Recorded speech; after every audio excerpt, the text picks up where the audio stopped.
Hello guys and welcome back to my channel. And in this tutorial, I'm going to discuss the panel groups.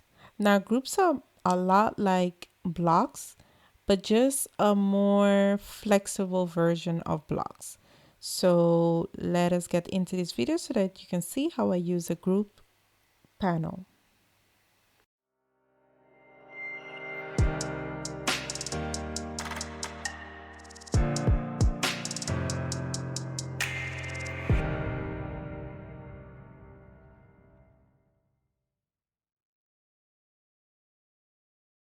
Welcome back guys. Now groups, as I said, is a lot like blocks. The only difference is that groups, it does have a name, but groups are more, let's say, faster to work with. Blocks, on the other hand, as whereas by groups with blocks, you have a block, and whenever you change something in one block, it changes in other blocks that has the same name. But when it comes to groups have, you can add and remove stuff to group without having to change the name or add all kind of things, and it won't how to say affect the other groups. So for example, let us just use this sofa again, and here we have a couple attributes. Even though attributes do not work good in groups, I will show you why. Now, first of all, groups, you just select all your objects that you want to add to your group and just press this button right here. It say create a group of objects, and that was it. It does not ask you what the group name is. It does not ask you what you want to, basically you just select and then say you want to make a group. Now, that was one group, and now here we have a different group. And let's say, let me just copy paste this group. So here we have one group, and here we have basically a copy of this group. Now, even though we have two separate groups, let's delete this one right here. Even though we have two separate groups, it will still not react the same. Now, first of all, the description won't work in groups. Now here we attributes, sorry. So the attributes, you can select your attributes that are within your groups, but the problem is this will happen. You won't be able to change your attributes like how we did in our blocks. Now you can edit, let's say edit your group. You can add objects or remove objects or rename the group. Now let's choose first remove objects. So let us remove these three objects from the group, and then that's it. Now you can see it is removed from my group set. Now here was the same copy of the group, and even though we removed it in this group, it did not remove it in this group. So even though it seems similar as a block, it is still not the same because groups does not have the same name. You cannot make one group and then copy it and it will have the same name. So meaning like the advantage of blocks is that when I had the example of the circle, let's say I have a circle here again, the whoopee cushion, and let's say I added this to the group. First of all, let's edit it, add object. Now you can see it has added it to this group, but it didn't add it to this group. So there are advantages and disadvantages to this.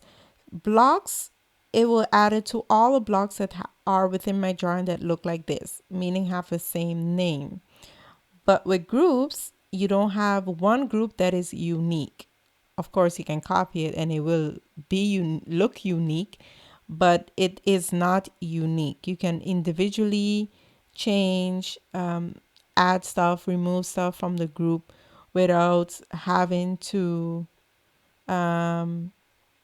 affect the other. So now here we have ungroup. You can also, after a group is made, you can also ungroup it. Just by clicking on group, and then it will turn everything back to loose lines. We use the edit, group edit that we just used.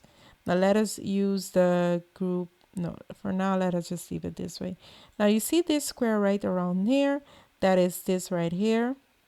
So if the object or the group is selectable, yes or not. Now we can just select this right here. Even though it is still part of a group, you don't see it right now, but it is still part of a group. You cannot select it as a group. Strange why AutoCAD have this built in, but it it does. So what would be good is to have it selectable so that you can select your group. Now we have this right here, which is the boundary box. Now when you select your group, you can decide if you want to see a boundary box. Yeah, yes or no. Boundary box is basically around the group, so you can see what all is part of a group, even though you can also see it by just selecting it and everything will highlight that is part of the group. And you have your group manager. Now in your group manager, this block, when you make, or sorry, block, this group right here, AutoCAD automatically give it a name for me. It is called A8. Why? I don't know.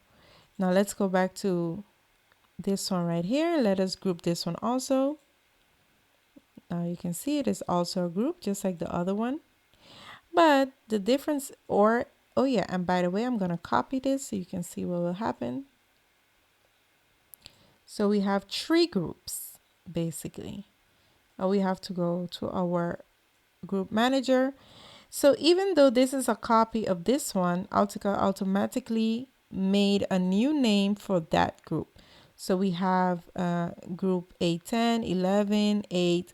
So it just makes a new name every time you copy this group. So as I said before, even though they look identical, it is still not identical because it does not have the same name.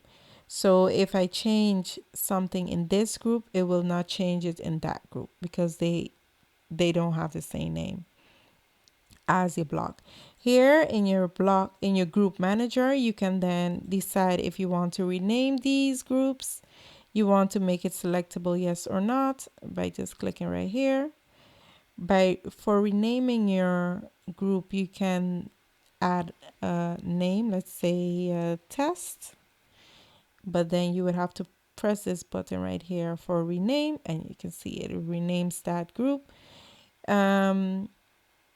If you want to include a name of the list, yes or not. So this one we named, but these are unnamed because AutoCAD generated those for us. So that is just to toggle between name groups and unnamed groups. You can also add a description to your group that you want to find names. Let's say pick a member of the group, this one right here. So this group is named A10. That is basically that. Highlight. So the A10, it will highlight that one. The test, let's highlight that group. It highlight this one because that is that group. Let us see what else we have to create a new group. Let's see. The group name is duplicate, of course, because it is not, yeah, it cannot duplicate that same name. Let us see if it tries with these. New, of course it won't work. So basically to create a new group, you would have to select a couple stuff or unselect these to be able to use that button to make a new group. Now you can also add and remove by just going here or renaming, reordering it. There we can reorder it. We can move it, reverse the order, remove from position 1, new position 2, number of objects 3. And you can see it reordered it. It moved the number 1 to 2. So it reordered the group. And here we have a explode the group, basically to ungroup it and to add a description to the group. So groups are basically a summary of everything what I just said. Groups are basically a form of block. It's just that with groups, you don't have no identical group, because groups you can change, you can add stuff and remove stuff. We're having to make each and every time a name because AutoCAD adds a name for you. So I hope you enjoyed this video, and I hope you understand what groups are in comparison to blocks. And my personal opinion is to use blocks, because let's say something changed in one block, you would like it to be changed in the others that are the same as the one you have changed. So I will see you in my next video, guys. So bye for now.